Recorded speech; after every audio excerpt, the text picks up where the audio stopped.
menjadi lebih baik, semakin hari menjadi hamba yang soleh. Ulama ini, ulama Nusantara, nanti akan saya jelaskan juga siapa sih Syekh Nawawi ini. Pasti di antara kita juga tidak apa namanya ya, ada yang belum kenal Syekh Nawawi Al-Bantani yang hadir di sini. Insya Allah semua kita sudah pernah dengar nama Imam Nawawi Al-Bantani ini ya, Syekh Nawawi Al-Bantani. Beliau ulama Nusantara yang karyanya sudah sangat luar biasa banyaknya. Ada yang mengatakan karya beliau itu sampai 115 karya. Sangat produktif sekali, sangat multidisiplin ilmu. Nanti saya jelaskan di situ. Bapak Ibu, ikhwati fillah hafizakumullah jami'an.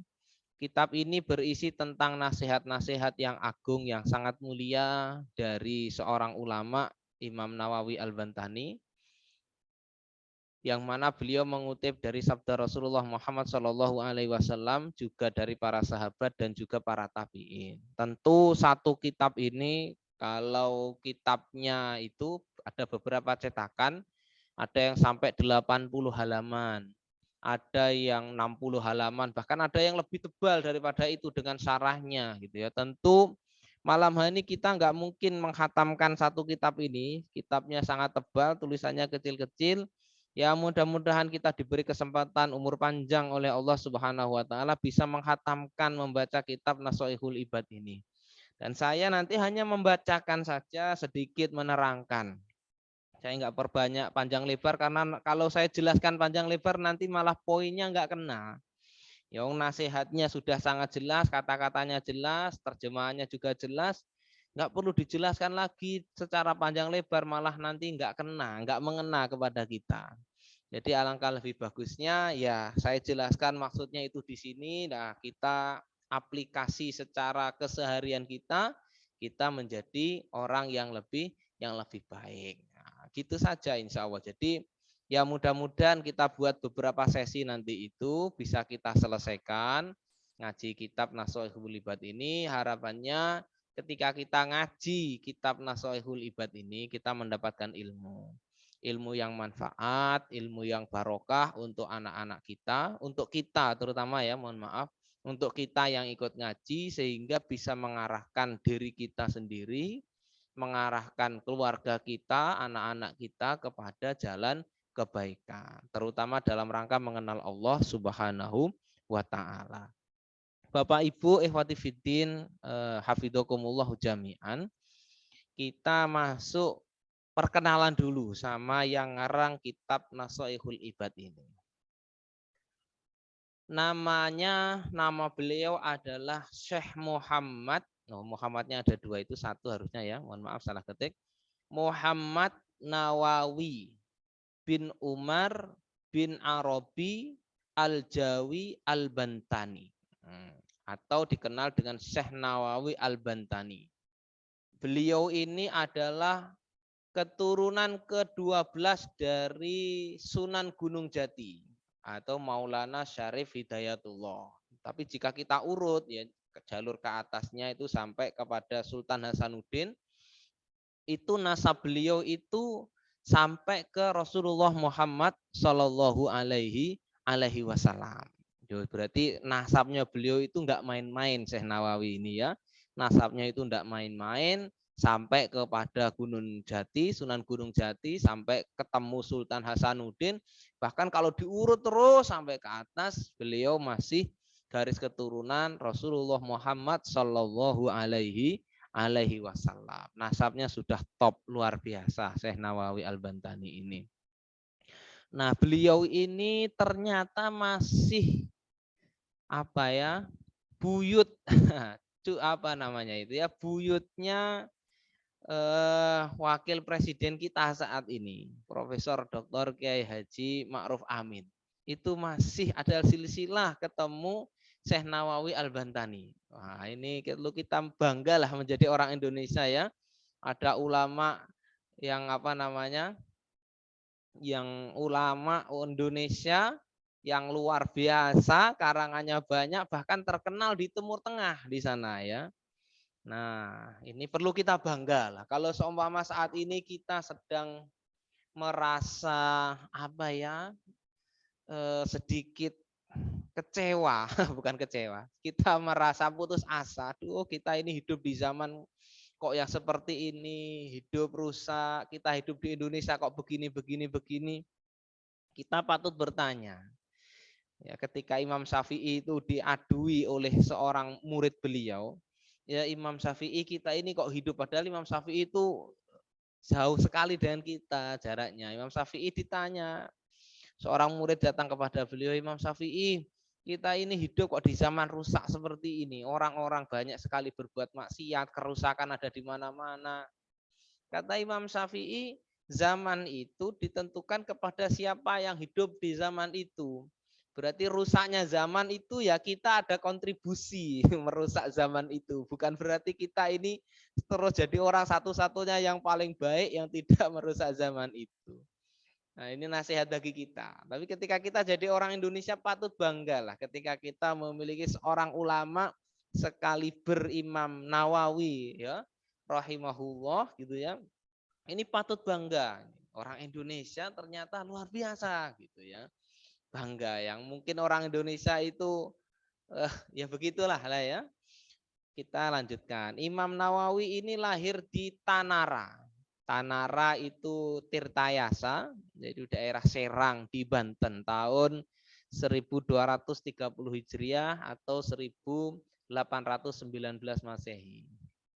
Beliau itu belajar mulai usia 5 tahun kepada ayah beliau sendiri, yaitu Syekh Umar. Bapaknya namanya Umar, itu pemuka agama. Syekh Umar itu pemuka agama, tokoh agama yang ngajar langsung kepada anaknya sendiri.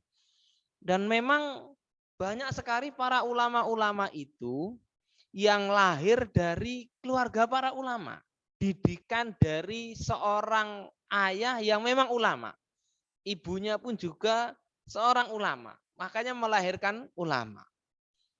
Banyak sekali. Contohnya banyaklah ya ulama-ulama kita itu. Nggak perlu saya sebutkan Imam Syafi'i, Imam Maliki, Imam Hambali, Imam Abu Hanifah, Abu Zakaria Al-Ansori, Ibnu Qayyim Al-Jauziyah, Ibnu Qayyim, Syekhul Islam Ibnu Taimiyah, dan masih banyak lagi. Rata-rata mereka itu belajar sejak kecil itu dari keluarga mereka sendiri.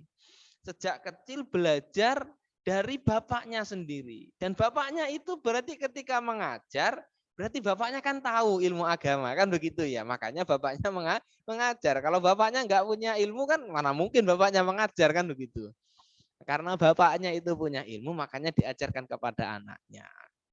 Nah, di sini nasihat bagi kita sebagai orang tua, terus menuntut ilmu supaya kita ini bisa mengajar kepada anak-anak kita. Karena kewajiban sebagai orang tua itu adalah mengajar, mendidik anak-anak kita. Jadi yang berkewajiban mengajar dan mendidik anak-anak kita itu ya kita sendiri ya, bukan orang lain ya. Karena kita tidak mampu mendidik anak kita sendiri, sudah nyerah, angkat tangan, makanya anaknya dititipkan di pondok, dititipkan di sekolahan, di madrasah, kan begitu. Ini karena orang tuanya terbatas, tidak bisa mendidik. Tapi hakikat kewajiban itu mendidik adalah tugas orang tua, tugas bapak, tugas seorang ibu. Makanya di sini Syekh Nawawi Al-Bantani ini mulai belajar kepada ayahnya ketika beliau berusia 5 tahun. Mulai belajar sama bapaknya. Belajar apa Ustadz? Yang jelas belajar ilmu-ilmu hidup. Ya, belajar ilmu-ilmu hidup. Bagaimana tata cara sholat, doa-doa di dalam sholat, bagaimana tata cara bersuci, belajar menghafal Al-Quran. Ini kepada ayahnya dan ilmu-ilmu yang lainnya. Itu sampai beliau berusia 15 tahun. Nah, ketika berusia 15 tahun, beliau sudah hafal Al-Quran, berangkat ke Mekah untuk menuntut ilmu. Niatnya bersama bapaknya ini ingin pergi haji. Tapi karena ulama zaman dahulu dimanfaatkan pergi haji sekaligus menuntut ilmu di sana. Karena memang saat itu di Makkah ya, khususnya di sana itu adalah tempatnya para ulama menuntut ilmu. Bapak Ibu para hadirin yang dirahmati Allah Subhanahu wa taala. Di sini Maksud saya ingin mengatakan begini kepada kita semuanya yang hadir, ingin mengambil pelajaran dari sejarah hidupnya Syekh Nawawi Al-Bantani. Yang jelas tadi beliau punya nasab yang luar biasa gitu ya. Beliau punya nasab bahkan sampai kepada Rasulullah Muhammad Shallallahu Alaihi Wasallam. Ini nasab beliau. Guru-guru beliau banyak, di antara guru beliau adalah Syekh Umar bin Arabi Al-Bantani. Guru beliau yang sekitaran, ada yang dari Purwakarta ya, itu ada Syekh namanya yang dari Purwakarta itu Syekh Baing Yusuf dari Purwakarta, ada Kiai Haji Sahal Al-Bantani, ada Kiai Syekh Ahmad Khotib As-Sambasi dari Sambas gitu ya. Ada Syekh Ahmad Zaini Dahlan, ada Syekh Yusuf Sumbulaweni, nah, namanya itu. Ada Syekh Ahmad Nahrawi, ada Syekh Ahmad Dimyati, banyak sekali. Dari Aceh juga punya beliau Syekh Zainuddin dari Aceh. Syekh Mahmud Kinan Al-Palimbangi, ada Syekh Akib bin Hasanuddin Al-Palimbangi. Guru beliau luar biasa banyaknya. Ini guru beliau kalau dicatat di beberapa referensi itu sampai 20 ya. Itu guru-guru yang disebut muktabar, guru yang terkenal gitu ya. Apalagi yang tidak dikenal, yang tidak masyhur itu jauh lebih banyak. Dan itu memang kebiasaan para ulama zaman dulu, gurunya itu banyak. Para ulama zaman dahulu itu gurunya banyak, nggak cukup 1, 2, 3, enggak. Gurunya itu puluhan, bahkan sampai ratusan. Apalagi para perawi hadis itu ya. Para perawi hadis itu sampai ribuan gurunya itu. Karena mereka mencari satu hadis dengan hadis yang lain itu pasti bertemu guru kan gitu ya. Dan itu menjadi guru beliau. Maka gurunya ada yang sampai 1000. Bayangkan. Nah ini memang para ulama itu zaman dahulu itu suka seperti itu dengan ilmu. Suka dengan ilmu berarti suka dengan ulama. Nah ini menjadi catatan bagi kita. Nah, kita ini gurunya berapa? Gitu. Kalau sudah senang dengan Ustadz A gitu ya, us ngajinya sama Ustadz A gitu. Nggak mau dengan Ustadz B, Ustadz C, nggak mau. Padahal semakin banyak kita punya guru, ya, wawasan kita itu akan semakin terbuka. Ya, wawasan kita semakin terbuka, semakin banyak ilmu yang kita dapatkan, kan begitu ya. Bukan menutup diri dari ustadz-ustadz yang lainnya, para kiai yang lainnya. Selama kiai tadi itu masih hanif, masih lurus, ya kita ambil ilmu darinya. Selama dia ahlus sunnah wal jamaah, ya kita belajar dari dia, kan begitu. Apa salahnya? Tidak ada salahnya. Jadi tidak hanya dengan dicukupkan dengan satu ustadz, ya, tapi dengan beberapa banyak ustadz. Makanya ketika kita punya guru yang banyak, gitu ya, punya guru yang banyak, tentu kita akan menjadi orang yang multidisiplin ilmu. Contohnya saya Nawawi Al-Bantani ini, beliau karena punya guru yang sangat banyak sekali, beliau akhirnya multidisiplin ilmu. Dalam bidang fikih beliau punya, dalam tafsir beliau punya, dalam akidah beliau punya, dalam tasawuf beliau punya. Masya Allah luar biasa multidisiplin ilmu, sulit. Susah kita mencari orang ulama sekaliber Imam Al-Nawawi ini. Yang mana beliau itu menguasai banyak sekali bidang ilmu. Berbeda dengan akademisi zaman sekarang. Ketika dia fokus pada bidang tertentu, dia tidak menguasai bidang yang lainnya. Ketika dia menguasai pakar dalam bidang tertentu, dia tidak menguasai yang lainnya. Nah, berbeda dengan ulama-ulama kita yang terdahulu. Dia pakar dalam segala bidang, multidisiplin ilmu seperti itu. Terlebih ilmu-ilmu yang sifatnya ilmu alat. Nah, ini sejarahnya guru-gurunya Syekh Nawawi Al-Bantani. Toyib. Kemudian beliau belajar ketika umur 15 tahun ke Mekah. Beliau itu pernah pulang ke Indonesia kurang lebih tahun 1828 ya. Beliau itu setelah belajar di Mekah selama 3 tahun, berarti usianya kan 18 tahun. Itu beliau pulang ke Banten ceritanya itu. Syekh Nawawi pulang Banten. Sampai di Banten, di tanah air ya, beliau itu menyaksikan karena zaman itu Indonesia ini kan sedang dijajah oleh oleh Belanda. Maka dari itu Syekh Nawawi ini menyaksikan praktek-praktek ketidakadilan, menyaksikan praktek-praktek kesewenang-wenangan, penindasan, kedoliman yang dilakukan oleh pemerintah Hindia Belanda saat itu terhadap rakyat Indonesia gitu ya, terutama yang di daerah beliau. Makanya ketika melihat kedoliman itu tadi, gelora jihad dari Syekh Nawawi Al-Bantani ini berkobar-kobar luar biasa. Nah, sebagai seorang intelektual yang mana beliau ini memiliki komitmen yang tinggi ya terhadap prinsip-prinsip keadilan, karena di dalam Islam kita diajari tentang keadilan gitu kan ya, tentang kebenaran. Makanya Syekh Nawawi Al-Bantani ini kemudian berdakwah keliling Banten, mengobarkan semangat perlawanan terhadap penjajahan sampai mengobarkan selamat penjajahan terhadap penjajah. Sampai-sampai pemerintah Belanda itu karena tahu ya, oh ini anak muda ini bukan anak muda yang sembarangan, ini bisa menggerakkan orang, bisa menggerakkan massa gitu ya, dan dengan semangat perlawanan yang sangat luar biasa, akhirnya beliau itu dibatasi gerak-geriknya. Seperti beliau akhirnya dilarang berkhutbah ke masjid-masjid, ngisi pengajian-pengajian, mulai dilarang beliau. Bahkan belakangan beliau itu dituduh sebagai pengikutnya Pangeran Diponegoro. Yang ketika itu Pangeran Diponegoro itu sedang mengobarkan semangat perlawanan terhadap penjajah Belanda, yaitu tahun 1825 sampai 1830 Masehi. Akhir beliau dibatasi ruang geraknya, nggak bisa berdakwah, nggak bisa ngisi pengajian, nggak bisa ngisi taklim, bahkan bertemu dengan murid-murid beliau padahal usianya masih sangat muda, tapi beliau sudah punya murid yang sangat setia, fanatik gitu dengan beliau. Ya beliau nggak bisa gerak apa-apa, akhirnya beliau kembali ke Mekah. Nah, ringkas ceritanya beliau kembali ke Mekah, belajar lagi, mendalami ilmu agama kepada guru-guru beliau yang ada di sana. Nah, nama beliau Syekh Nawawi Al-Bantani ini mulai masyhur ketika beliau itu menetap di Syi'ib Ali, yaitu di Mekah ya. Di sana beliau mulai mengajar di halaman rumahnya, mula-mula muridnya itu cuma puluhan, sedikit.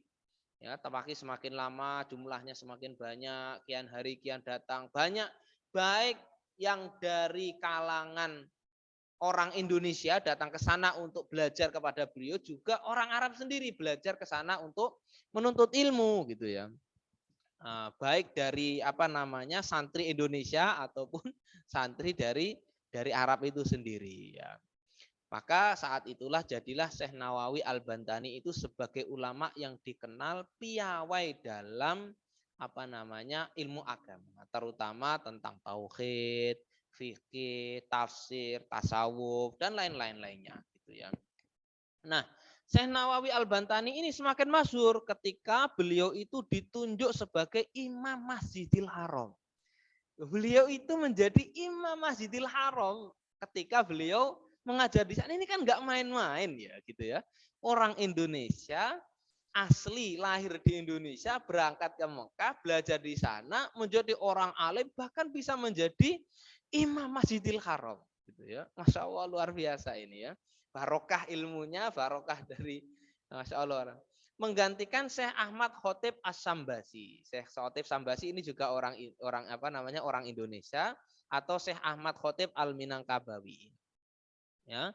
Kemudian beliau juga dikenal di berbagai negara-negara muslim, diantaranya ada Suriah, Mesir, Turki hingga Hindustan ya. Nah, ini gambaran tentang nasionalismenya seorang ulama yang tahu tentang ilmu agama, bagaimana cintanya kepada tanah air, sehingga masih muda, di usia yang sangat relatif muda, 18 tahun, beliau bisa mengobarkan semangat juang kepada para rakyat Indonesia yang saat itu sedang dijajah. Tapi sesekali lagi ya beliau masih muda gitu ya, secara pengalaman masih belum banyak, akhirnya beliau dibatasi gerak-geriknya. Hadirin para jamaah ihwatifillah hafidhakumullah jami'an, ada pemikiran penting dari Syekh Nawawi Al-Bantani ini. Terutama dari ulama-ulama Jawa yang belajar di Timur Tengah, khususnya di Arab ya. Beliau itu punya di sana di Arab itu punya komunitas namanya komunitas Al-Jawi. Komunitas Al-Jawi itu ya anak-anak Indonesia yang belajar di Timur Tengah, yang saat itu diajar langsung oleh beliau, itu menjadi satu komunitas sendiri. Beliau memberi namanya komunitas Al-Jawi. Nah, komunitas Al-Jawi ini oleh beliau didorong terus untuk lebih terlibat dalam studi Islam, belajar dengan serius tentunya ya, tetapi juga punya peran dalam pendidikan. Makanya di antara ulama-ulama yang belajar sama beliau ketika pulang di Indonesia itu fokusnya adalah kepada lembaga-lembaga pendidikan, mendidik masyarakat, mendidik umat. Gitu. Bagi Syekh Nawawi kenapa demikian? Karena masyarakat Islam di Indonesia itu harus dibebaskan dari belenggu kolonialisme. Dengan apa caranya? Tentunya dengan mencapai kemerdekaan. Nah, ajaran-ajaran Islam itu akan dengan mudah dilaksanakan di Nusantara ini ketika pemikiran ini didorong Syekh Nawawi untuk selalu mengikuti perkembangan dan perjuangan di tanah air. Meskipun beliau itu ada di sana, beliau tidak kemudian nggak mau tahu urusan di tanah air, enggak. Justru komunitas Al-Jawi ini itu benar-benar diriayah oleh beliau gitu ya, dididik dan untuk terus mengupdate apa yang terjadi di negaranya, di tanah airnya.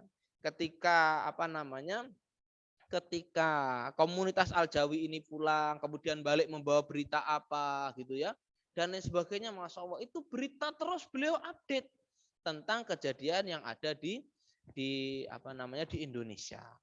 Nah, selain pelajaran agama, Syekh Nawawi ini juga mengajarkan makna tentang kemerdekaan, yaitu anti kolonialisme dan imperialisme, yaitu dengan cara halus tentunya, yaitu mencetak kader-kader patriotik yang di kemudian hari mampu menggerakkan menggerakkan para pejuang-pejuang gitu ya, menegakkan kebenaran dan juga membebaskan dari belenggu penjajahan. Nah, perjuangan yang dilakukan Syekh Nawawi ini memang tidak dalam bentuk revolusi yang nyata, angkat senjata kemudian bentrok fisik gitu, enggak. Namun lewat jalur pendidikan dalam menumbuhkan semangat kebangkitan dan jiwa nasionalisme. Jadi ketika seorang itu belajar agama, enggak mungkin dia itu akan dipisahkan dengan yang namanya cinta tanah air atau nasionalisme. Karena di dalam ajaran Islam itu kita diajari bahwasanya hubbul waton itu minal iman gitu ya. Jadi ketika orang belajar ilmu agama, jelas dia itu akan belajar tentang bagaimana bersikap gitu, bagaimana menjadi seorang yang nasionalis. Nah, maka dari itu ini membuat resah ternyata ya, membuat resah pemerintah kolonial Belanda, meskipun Imam Nawawi itu ada di Arab sana, tapi beliau punya komunitas Al-Jawi ini yang terus memantau kejadian di tanah air. Ini ternyata membuat resah kolonial ya saat itu, pemerintah Belanda yang menjajah di Indonesia itu. Makanya saat itu pemerintah Belanda itu mengutus seorang utusan yang kita kenal, namanya adalah Christian Snokgron ya, atau bacanya apalah Snokgron ya. Itu pergi ke Mekah, itu kisaran tahun 1884 sampai 885. Kedatangan Snokgron ini ya, ada namanya, punya nama juga Abdul Ghifari dan lain sebagainya itu ya. Itu kedatangan Snokgron ini ke sana untuk apa? Dalam rangka apa? Dalam rangka memata-matai pergerakan Syekh Nawawi Al-Bantani dengan komunitasnya. Supaya bisa meneliti langsung, melihat langsung, dan bisa melaporkan. Loh, itu hebatnya ulama kita, meskipun tidak wujud dia berada di tanah air, tapi punya kontribusi yang nyata tentang kemerdekaan kita. Makanya nanti akan melihat siapa saja murid-murid beliau yang menjadi tokoh nasional, pahlawan nasional kemerdekaan karena hasil didikan dan binaan dari Syekh Nawawi Al-Bantani. Ya, ini luar biasa hebatnya beliau ya. Makanya di antara murid-murid beliau itu ada Syekh Muhammad Mahfud dari Termas, daerah Pacitan. Ada Syekh Khalil dari Bangkalan, Madura. Ada Syekh Tubagus Ahmad Bikri Asampuri, Hasan Mustafa Al-Qoruti, kemudian Syekh Zainuddin bin Badawi As-Sumbawi, Sumbawa ya. Syekh Hasim Asy'ari dari Jombang, Syekh Ahmad Dahlan atau apa namanya Darwis, Ahmad Darwis itu pendiri Muhammadiyah, Kiai Haji Hasim Asy'ari pendiri Nahdlatul Ulama, itu santrinya Syekh Nawawi Al-Bantani yang mana Kiai Haji Hasim Asy'ari yang sangat kita kenal ketika kita peringati Hari Santri itu adalah resolusi jihadnya gitu ya kan. Itu hasil didikannya Syekh Nawawi Al-Bantani gitu. Kemudian ada Hasan Genggong, Kiai Haji Hasan Genggong, pendiri pesantren Zainul Hasan Genggong ya. Ada Kiai Haji Mas Abdurrahman, pendiri Matlaul Anwar, ada Kiai Haji Raden Asnawi dari Kudus gitu ya. Juga ada dari luar negeri murid beliau itu yang sangat terkenal, ada diantaranya Kiai Haji Thohir Jamaluddin itu dari Singapura. Kemudian ada Kiai Haji Dawud itu dari Perak, Malaysia. Ada yang dari Bawean, ada dari Tangerang, dari Banten banyak murid beliau, malah dari Cilegon, Banten banyak luar biasa gitu ya. Nah, ikhwati fillah, Bapak Ibu yang dirahmati Allah Subhanahu wa taala, ulama yang ikhlas ketika memperjuangkan agama Islam gitu ya, maksudnya pemerhati pendidikan, memperhatikan keadaan umat supaya umat ini terbebas dari belenggu penjajahan gitu ya. Ya pemikiran beliau itu sangat pure, murni sekali. Bagaimana umat Islam ini benar-benar terbebas dari penjajahan itu. Memang kalau kita mengkaji agama Islam secara mendalam ya, yang namanya umat Muslim itu harus anti dengan yang namanya penjajah dan penjajahan. Apalagi pondok pesantren gitu, apalagi lembaga pendidikan. Makanya saya masih ingat sekali nasihatnya dari Bapak Kiai Hasan Abdullah Sahal, pimpinan Pondok Modern Darussalam Gontor, yang namanya pondok itu harus anti dengan yang namanya penjajah dan penjajahan. Ini saya ngutip kata-kata Pak Yai Hasan seperti itu ya. Setrumanya itu sangat luar biasa. Bapak Ibu ehwati fillah rahimakumullah, maka di antara itu beliau itu punya banyak gelar. Kiai Haji Hasyim Kiai Haji Syekh Nawawi Al-Bantani ini di antaranya gelarnya yang paling masyhur itu adalah Sayyidul Ulama Il-Hijaz atau tokoh ulama Hijaz ya. Jadi saat itu beliau menjadi rujukan utama gitu ya. Meskipun bukan satu-satunya, tapi beliau menjadi tokoh luar biasa ketika beliau berada di Makkah.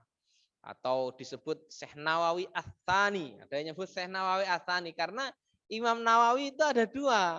Pertama Imam Nawawi Al-Baghdadi yang mengarang kitab Riyadhus Shalihin, itu beda dengan Nawawi Al-Bantani gitu ya. Jaraknya juga jauh. Jaraknya hidup masanya juga jauh. Kalau Syekh Nawawi, Imam Nawawi yang satunya itu dari Baghdad beliau. Karyanya juga banyak, diantaranya adalah Riyadhus Shalihin, Arba'un An-Nawawiyah, banyak sekali ya. Syarah Sahih Muslim lil Imam Nawawi, banyak sekali.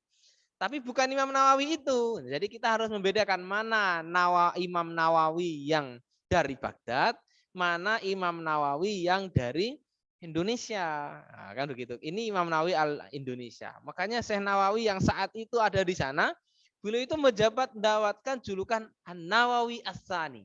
Imam Nawawi yang kedua setelah Imam Nawawi yang sebelumnya wafat. Kemudian beliau punya julukan lagi Al-Imam wal Fahm Al-Mudaqqiq. Nah, ini beliau punya julukan apa namanya? Imam, tokoh, pakar dengan pemahaman yang sangat mendalam. Wah, ini nggak main-main pemahamannya gitu ya. Bahkan ada yang memberi julukan beliau itu adalah doktor ketuhanan. Nah, ini dokter ketuhanan ini diberikan oleh tadi itu Senok Horgron gitu ya. Senogron ini memberikan titel memberikan gelar kepada Syekh Nawawi ini doktor ketuhanan. Karena memang pemahaman beliau tentang agama Islam itu luar biasa mengakar dan luar biasa dalamnya. Baik, itu banyak sekali nggak saya sebutkan julukan-julukan beliau, gelar-gelar beliau ya yang masyhur di kalangan para ulama. Nah, kitab yang beliau karang itu kurang lebih ada 115.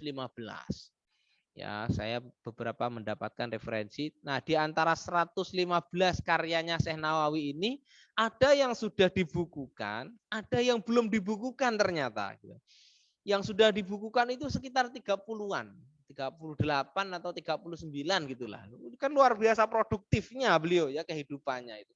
Luar biasa produktif sampai bisa mengarang 115 kitab atau makalah. Tapi yang sudah terbukukan itu 38. Berarti masih banyak dari karya beliau yang belum terbukukan. Makanya kadang kita itu melihat jamaah yang dirahmati Allah Subhanahu wa taala, ilmu kita ini belum ada apa-apanya gitu ya. Ilmu kita ini kalau kita merasa orang yang paling berilmu gitu ya.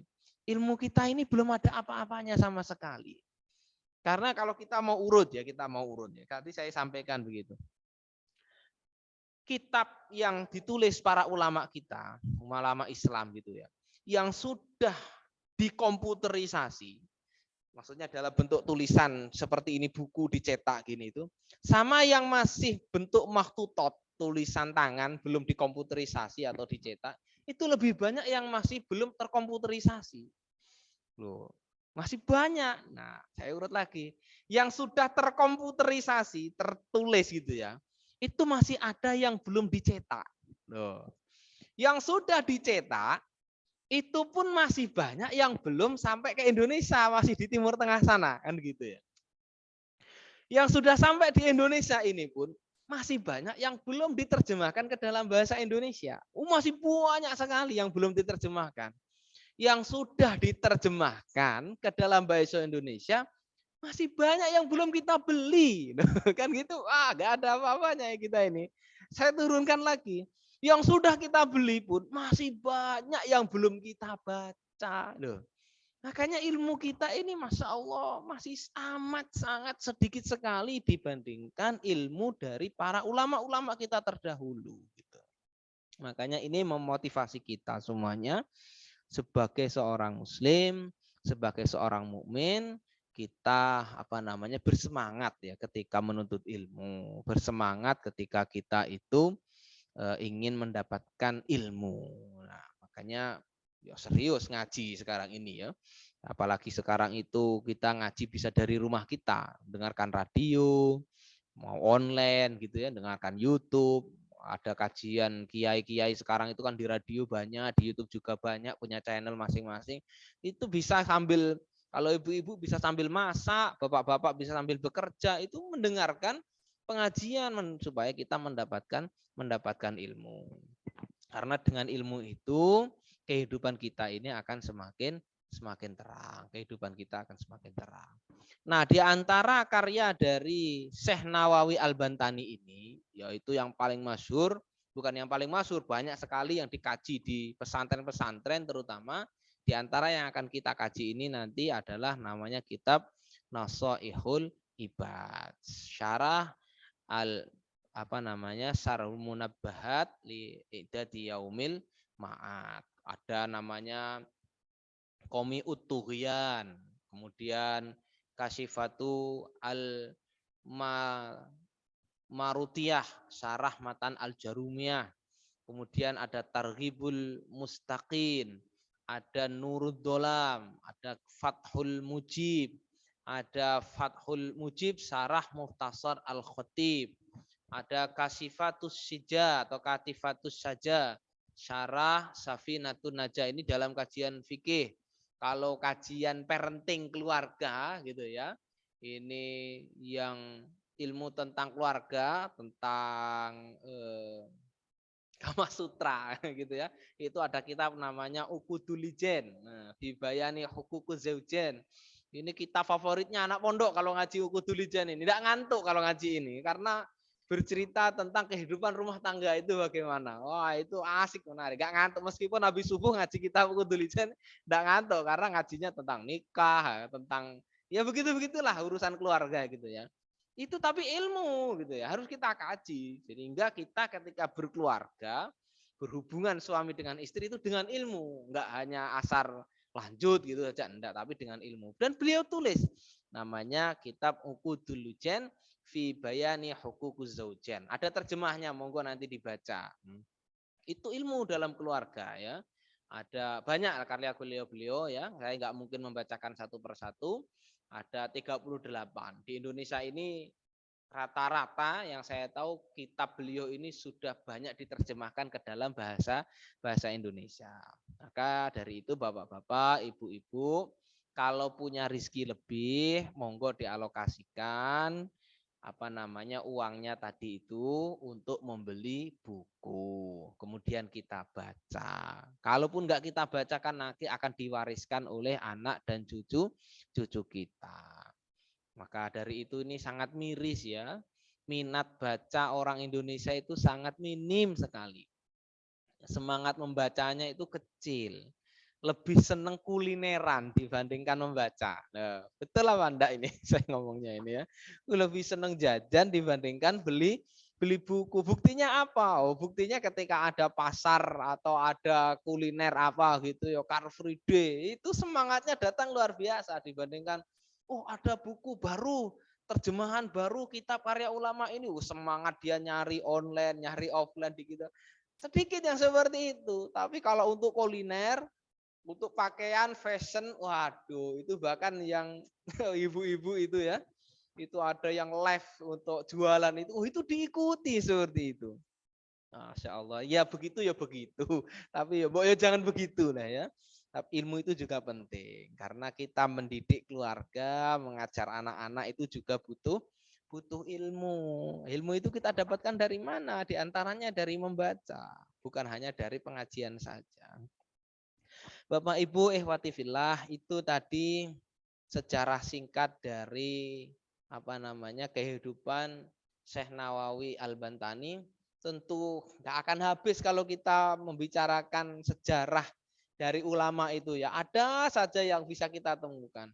Bahkan Syekh Nawawi Al-Bantani ini, itu saya ini cerita ini Pak ya, punya karomah yang luar biasa gitu ya. Pada suatu ketika beliau kan suka nulis, menulis. Nah, beliau ini nulisnya bukan di tempat terang seperti saya ini. Beliau itu nulisnya di atas kuda dan saat itu gelap malam lagi. Mulai salah satu kitab di atas kuda dan dalam keadaan gelap. Nah, ketika itu beliau berdoa kepada Allah Subhanahu wa taala, "Ya Allah, jadikanlah tanganku ini bercahaya sehingga aku itu bisa menulis ilmu-Mu."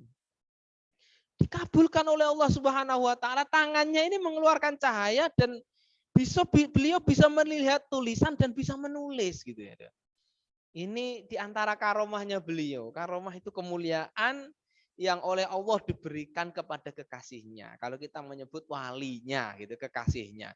Kalau orang sudah dikasih oleh Allah Subhanahu wa taala, benar-benar dicintai gitu ya. Minta apa dikabulkan gitu ya. Ini diantaranya Syekh Nawawi Al-Bantani ketika menulis gitu ya, gelap tangannya itu bercahaya. Kalau saya percaya saja karena ini khobarnya mutawatir gitu ya, bukan mutawatir, hanya mutasil, tersambung dari ulama ini sampai kepada murid beliau gitu ya, mutasil gitu. Dan saya percaya.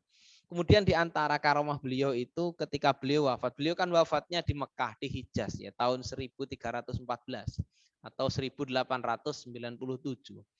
Beliau wafat di Hijaz, dimakamkan di Ma'la, di samping di Ma'la itu ya sekarang makamnya Mbah Yai Syekhona Maimun Zubair itu kan dimakamkan di Ma'la juga itu ya.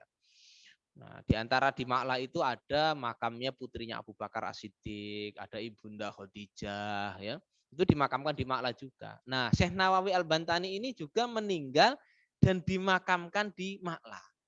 Nah, kebiasaan di Arab itu kuburan kalau sudah lebih dari 3 tahun itu biasanya dipindah gitu ya.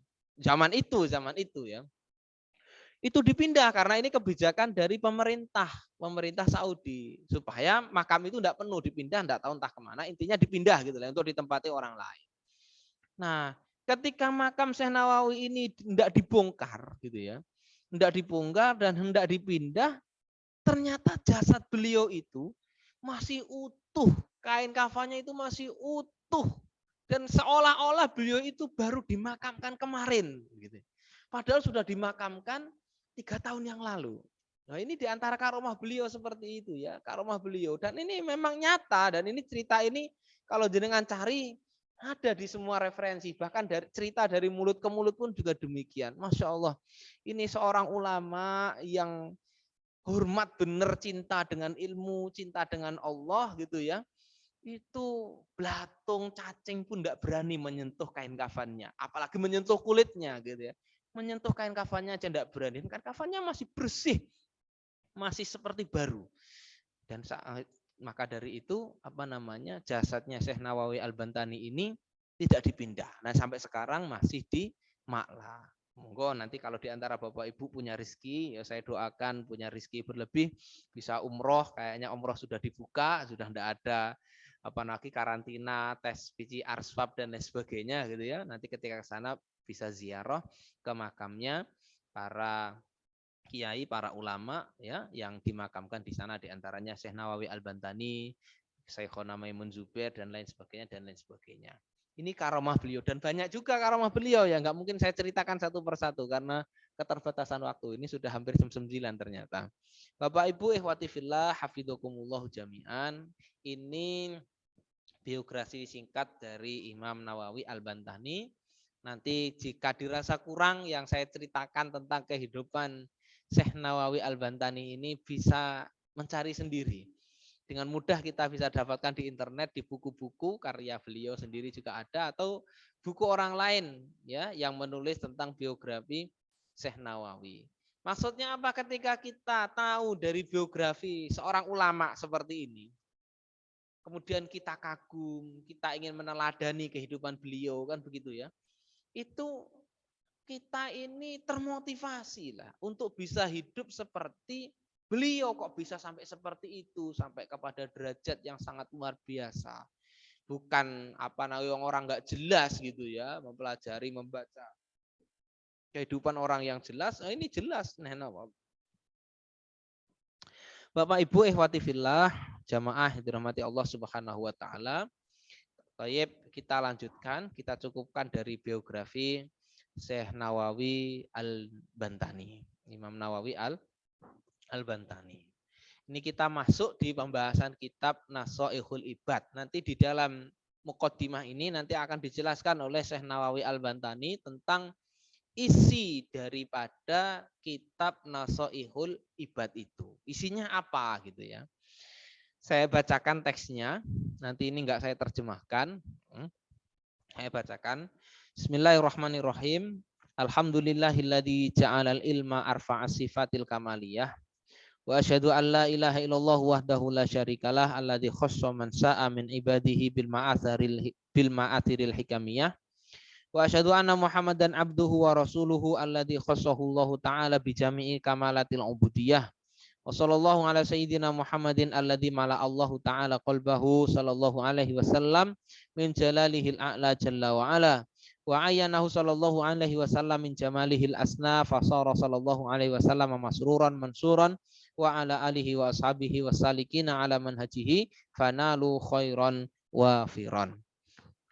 Amma ba'du fayaqulu al-Murtaji Ghafrul Masawi Muhammad Nawawi bin Umar Al-Jawi wa hada sarhun wada'tuhu 'alal kitabi al-mustamili 'alal mawa'idi lil alamatil hafidz Syekh Shihabuddin Ahmad bin Ali bin Muhammad bin Ahmad Asy-Syafi'i Asy-Syahir bin Hajar Ibnu Hajar Al-Asqalani summa Al-Masri taghammadahullahu ta'ala bi rahmatihi amin wa sammaituhu Nasoihal ibad fi bayani alfadin munabbihatin alal isti'dadi liyaumil ma'ad. Ini di mukadimah yang sedikit ini Syekh Nawawi itu memuji Allah Subhanahu wa taala yang memiliki sifat yang maha sempurna, gitu ya. Kemudian beliau bersaksi bahwasanya tiada Tuhan yang berhak disembah kecuali Allah Subhanahu wa taala. Beliau juga memuji Rasulullah Muhammad sallallahu alaihi wasallam, bersolawat salam kepada Rasulullah Muhammad sallallahu alaihi wasallam, yang mana Rasulullah Muhammad sallallahu alaihi wasallam ini hatinya penuh dengan kecintaan kepada Allah Subhanahu wa taala, dan juga beliau mendoakan kepada seluruh para keluarga Rasulullah, sahabat-sahabat Rasulullah, dan para hamba-hambanya kaum muslimin yang mengikuti jalan Rasulullah dan manhaj Rasulullah Shallallahu Alaihi Wasallam, sehingga mendapatkan kebaikan yang sangat banyak. Amma ba'du, nah di situ Imam Fayaku Al-Murtaji Ghobrul Masawi, yaitu Muhammad Nawawi bin Umar Al-Jawi, beliau mengatakan, Syekh Nawawi mengatakan, hada sarhun, syarah ini, wada'tuhu alal kitab, saya letakkan, saya taruh kepada kitab Al-Mustamili alal Mawa'idi, yang mencakup tentang mau'idoh, yaitu nasihat-nasihat yang dikarang oleh lil alamah, orang yang sangat alim, Al-Hafidh ini sebuah gelar yang sangat tinggi dalam ilmu hadis. Kalau sudah julukannya Al-Hafidh itu ya biasanya dikenal itu Al-Hafidh Ibnu Hajar Al-Asqalani, Al-Hafidh Ibnu Hajar Al-Haythami. Enggak banyak orang yang punya julukan Al-Hafidh. Yang dimaksud Al-Hafidh dalam bidang ilmu hadis loh ya, ini ya. Bukan Al-Hafidh dalam bidang ilmu Al-Quran. Kalau ilmu Al-Quran orang hafal 30 juz saja sudah dapat titel Al-Hafidh. Tapi Al-Hafidh di sini itu bukan Al-Hafidh itu yang dimaksud. Al-Hafidh di sini adalah orang yang sampai kepada gelar Al-Hafidh dalam ilmu hadis. Itu syaratnya harus hafal entah berapa ribu hadis gitu ya. Bukan ribu hadis, mungkin ratusan ribu hadis. Baru bisa mencapai derajat Al-Hafidh. Syekh Sihabuddin Ahmad bin Ali bin Muhammad bin Ahmad Asy-Syafi'i Al-Syahir, yang kita kenal dengan Ibnu Hajar Al-Asqalani. Ibnu Hajar Al-Asqalani ini penulis kitab Fathul Bari, syarahnya Sahih Bukhari. Ini yang sangat, karya beliau yang sangat terkenal sekali. Beliau Al-Asqalani dari negeri Asqalan, kemudian pindah ke Mesir. Taghammadallahu ta'ala birahmati, semoga rahmat Allah senantiasa menyelimuti Syekh Ibnu Hajar Al-Asqalani dan juga Syekh Nawawi Al-Bantani. Kemudian wasamaituhu, aku memberi nama kitab ini Nasoihul Ibadi atau Nasoihul Ibad. Namanya adalah Nasoihul Ibad fi bayani alfadin munabbihatin alal istidadi liyaumil ma'ad, yang menerangkan tentang lafat-lafat atau kata-kata yang berupa peringatan untuk persiapan menyambut hari kebangkitan atau hari kiamat, atau untuk persiapan menyambut kita kehidupan di akhirat. Kemudian beliau melanjutkan, wa as'alullahal karima ayyan fa'abihil muslimin wa ayyaja'alahu khiratan ila, ya ini salah ketik lagi, ila yaumiddin, amin. Dan beliau Syekh Nawawi ini memohon kepada Allah Subhanahu wa taala, itu ada terjemahnya di samping, bisa dibaca oleh Bapak Ibu semuanya, yang Maha Pemurah, semoga Allah memberikan manfaat dan dari sebuah kitab ini kepada kaum muslimin, dan semoga Allah menjadikan sebagai simpanan, ya dukhrotan, dakhiratan, itu simpanan di hari kiamat nanti. Jadi ini sudah didoakan kita ketika membaca kitab ini, semoga kita mendapatkan manfaat dari kitab Nasoihul dari kitab Nasoihul Ibad. Bismillahirrahmanirrahim. Alhamdulillahi fi kulli hinin wa awqatin, wassalatu wassalamu ala asrafil khalqi wal bariyat. Beliau mengucapkan basmalah dan kemudian memuji kepada Allah Subhanahu wa taala dalam setiap keadaan dan segala zaman. Dan beliau bersolawat kepada Rasulullah Shallallahu Alaihi Wasallam, makhluk yang paling mulia, baik di laut dan baik di darat dan di lautan. Hadhihi munabbihatun ala istitadil yaumil ma'ad, fa inna minha ma yakunu masna wa minha ma yakunu sulasiyan ila tamamil asroh, Wa jumlatul maqalati mi'atani wa arba'ata asyarata al-akhbar khamsatan wa arba'una wal bawaki athar. Kata beliau, hadhil munabbihat alal istidadi liyaumil ma'ad. Kitab ini itu berisi tentang peringatan atau nasihat persiapan di hari kiamat.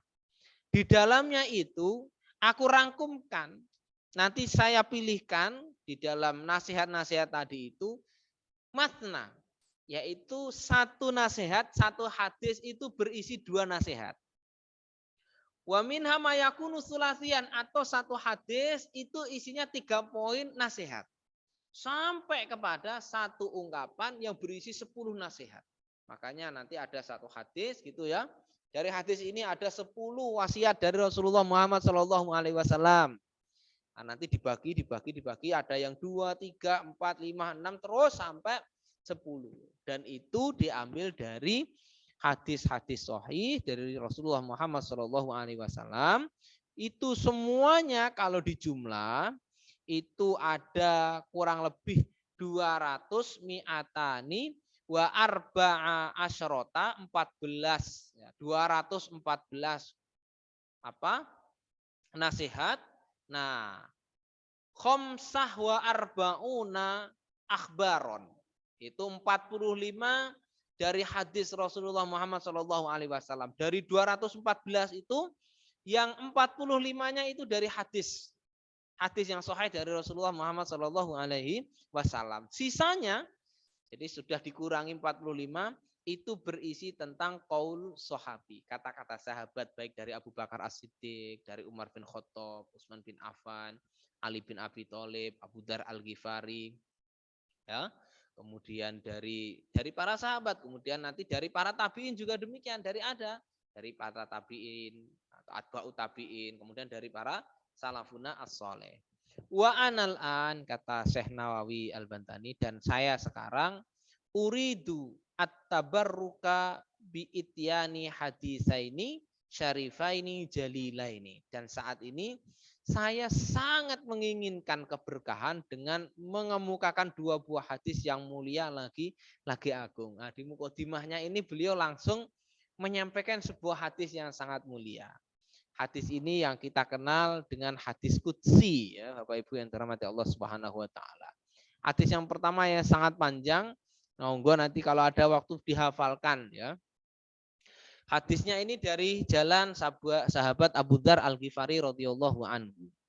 An Rasulillah sallallahu alaihi wasallam fi ma yarwihi an rabbih. Maaf itu salah ketik, an rabbih azza wa jalla. Qala Allah Ta'ala ya ibadi inni haramtu dzulma ala nafsi wa ja'altuhu bainakum muharraman fala tadzalamu. Saya terjemahkan, wahai hambaku ya ibadi, ini sesungguhnya aku haramtu dzulma, mengharamkan kezaliman ala nafsi, atas diriku. Berarti Allah enggak pernah berbuat dolim kepada hambanya, karena Allah sendiri mengharamkan dolim itu kepada dirinya.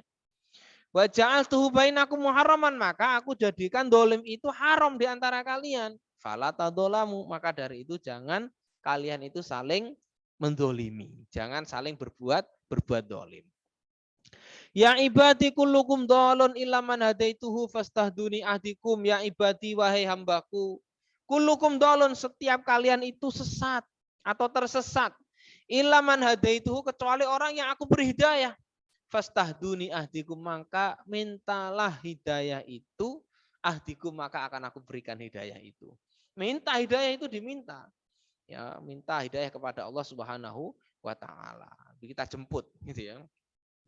Ya ibadi kullukum ja'iun, wahai hambaku, setiap kalian itu lapar, kelaparan. Ilaman at'amtuhu, kecuali orang yang aku beri makan. Fastata'imuni, ya ut'imukum, maka mintalah makan kepadaku, ut'imukum, maka akan aku beri makan.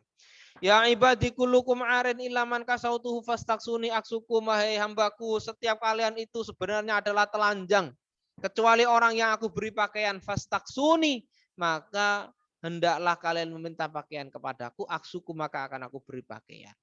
Ya ibadi innakum tukhti'una billaili wan nahar, wahai hambaku, setiap kalian itu pasti pernah melakukan kesalahan baik di waktu malam dan di waktu siang. Wa ana aghfiru dzunuba jami'a, dan aku ampuni semua kesalahan kalian. Fastaghfiruni, maka mohon ampunlah kepadaku, aghfir lakum, maka akan aku ampuni.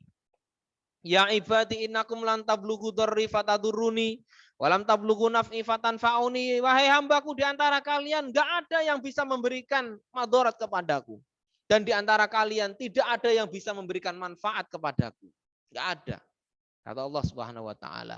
Ya ibadi, wahai hambaku, lau anna awalakum wa akhirakum wa insakum wa jinnakum kanu ala atqa qalbi rajulin wahidin minkum ma zada dzalika fi mulki syai'an. Wahai hambaku, seandainya dari mulai kalian diciptakan, dari umat manusia zaman dulu sampai yang akhir nanti itu, baik yang manusianya, baik dari jinnya, semuanya dari awal sampai akhir, mereka itu bertakwa, dikumpulkan ketakwaannya menjadi satu orang, maka mazadzalika fi mulki syai'an, itu tidak menambah ke kerajaanku sedikit pun. Ya ibadi law anna awalakum wa akhirakum wa insakum wa jinnakum kanu ala afjari qalbi rajulin wahidin ma naqasa dzalika min mulki syai'an. Kalaulah seluruh manusia mulai dari awal diciptakan sampai akhir, juga manusia, juga jinnya, itu semuanya berbuat maksiat, semuanya fajir, ya, bahkan kefajirannya itu terkumpul menjadi satu orang itu saja, mana qasadalika, itu tidak mengurangi sedikit pun kerajaanku. Ya ibadi law anna awalakum wa akhirakum wa insakum wa jinnakum kanu fi sa'idin wahidin fasa'aluni fa'ataituhu kulla insanin mas'alatahu mana qasodalika mimma indi illa kama yang kumul mihyatu idza udkhilal bahra. Wahai hambaku, kalaulah seandainya semua umat manusia dan jin mulai dari awal diciptakan sampai akhir nanti diciptakan, itu semuanya berkumpul meminta kepada Allah Subhanahu wa taala, kata Allah, meminta kepadaku, maka itu kulla insanin mas'alatahu, maka akan aku beri apa yang ia minta. Dan setiap pemberian itu tidak mengurangi sedikit pun kerajaanku, sedikit pun tidak berkurang. Masya Allah.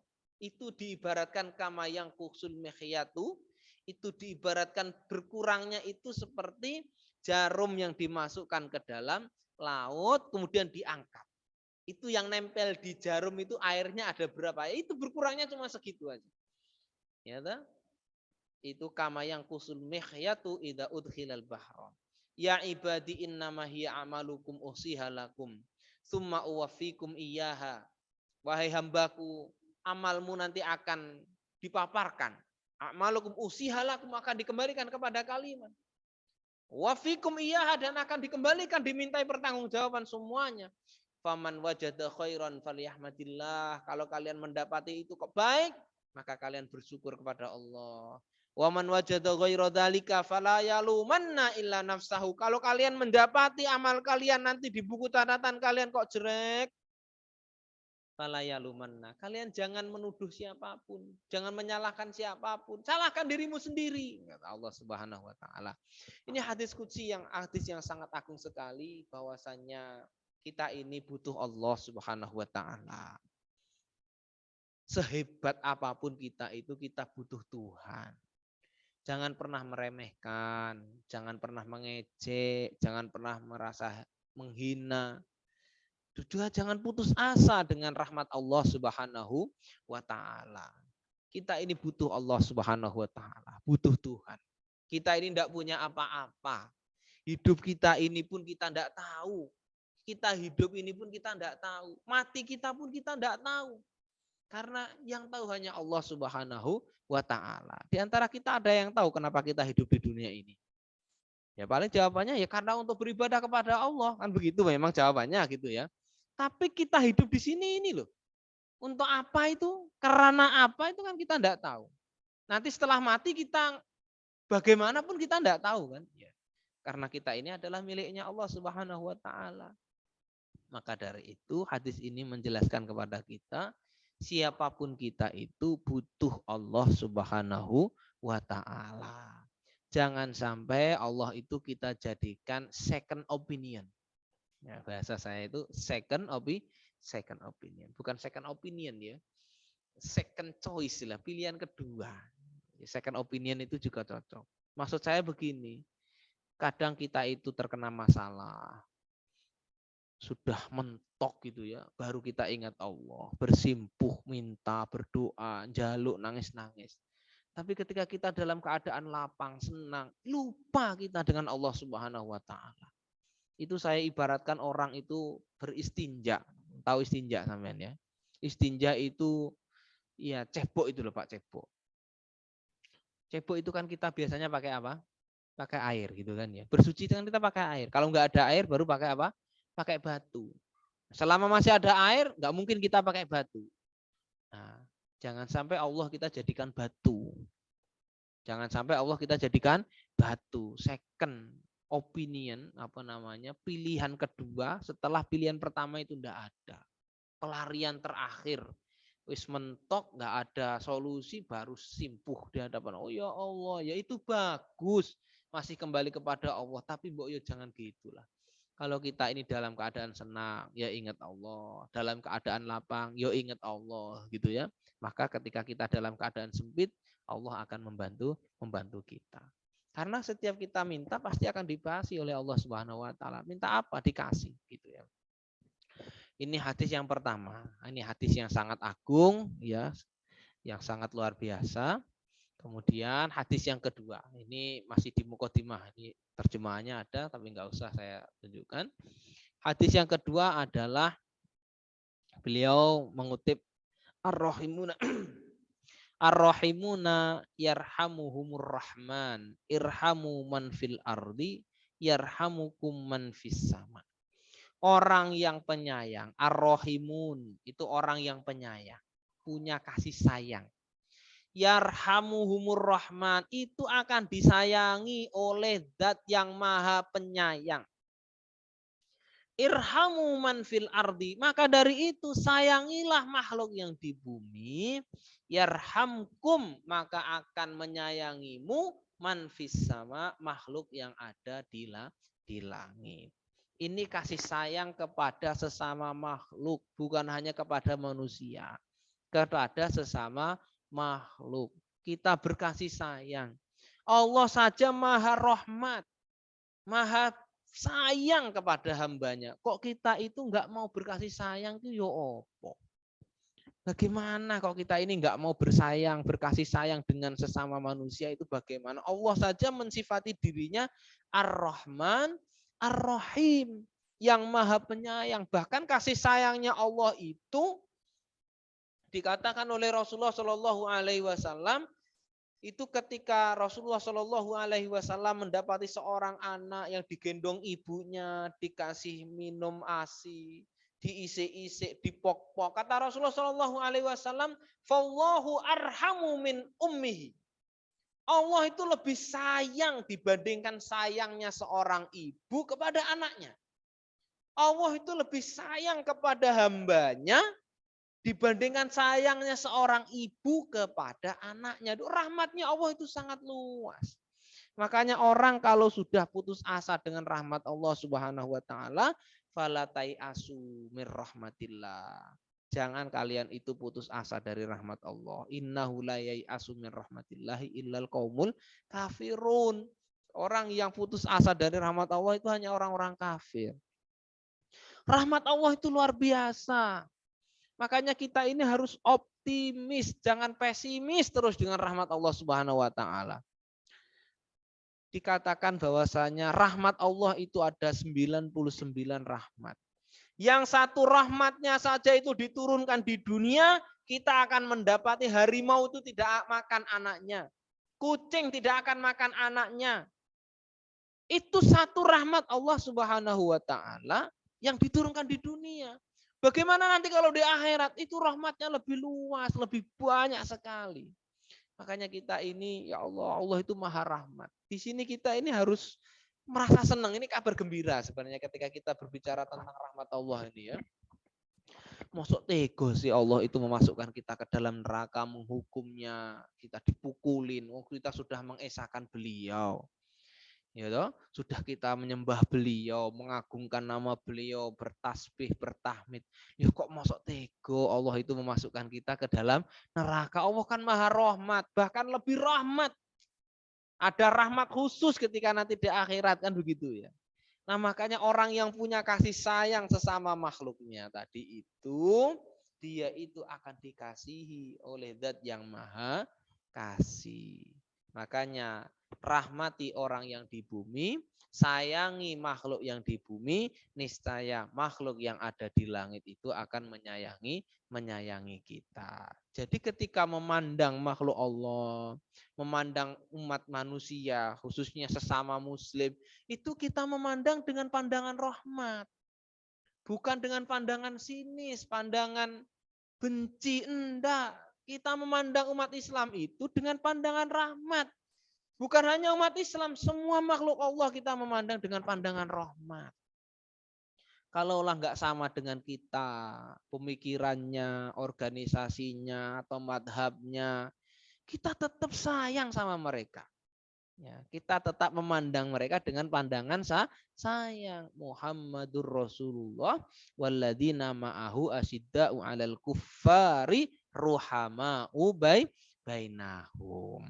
Kita berkasih sayang sesama manusia, sesama umat Islam. Kalau kita memandang orang itu dengan pandangan kasih sayang gitu ya. Ya, contohnya Rasulullah Shallallahu alaihi wasallam ya. Memandang orang yang belum memeluk Islam, yang menyakiti beliau, itu beliau tetap memandang dengan pandangan kasih sayang. Kalau Rasulullah tidak memandang dengan pandangan kasih sayang, itu penduduk Taif yang saat itu beliau dilempari dengan batu, dilempari dengan kotoran unta. Kalau beliau tidak memandang dengan pandangan kasih sayang, habis itu penduduk Taif itu. Tapi oleh beliau didoakan, Allahumma hdi qaumi fa innahum la ya'lamun. Allahumma hdi qaumi fa innahum la ya'lamun. Udah ditawarin tuh sama malaikat penjaga gunung Uhud itu. Gimana ini ya Rasulullah? Tak angkat saja gunung ini, tak blekno ning penduduk Uhud. Oh jangan. Kata Rasulullah, saya masih berharap di antara keturunan mereka nanti itu ada yang beriman kepada Allah dan beriman kepadaku. Nah, makanya saat ini penduduk Taif itu tidak ada yang kita ketika ke sana itu semuanya muslim. Itu berkat barokah doanya Rasulullah Muhammad Sallallahu Alaihi Wasallam. Ini hadis yang kedua, kita cukupkan sampai sini.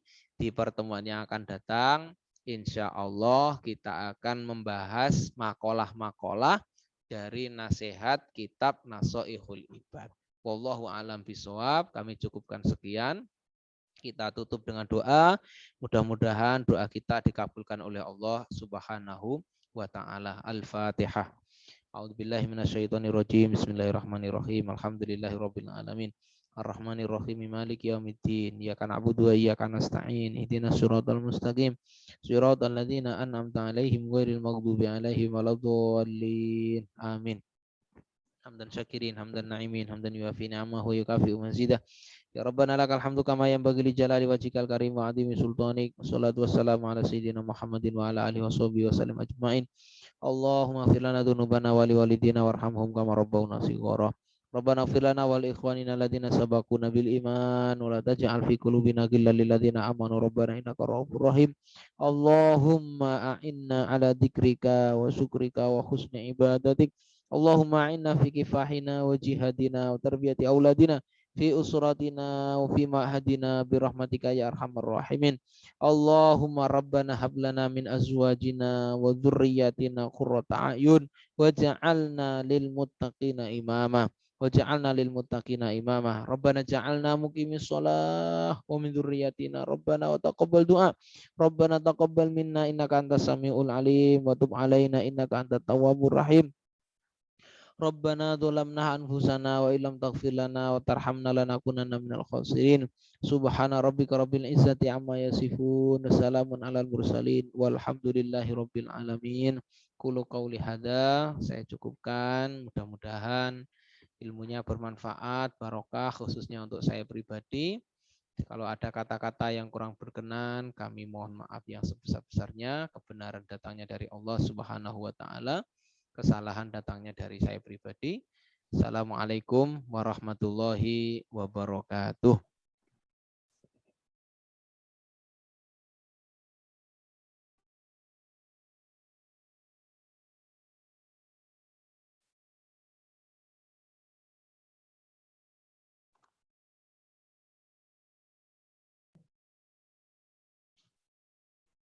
Halo, Mas Sigit.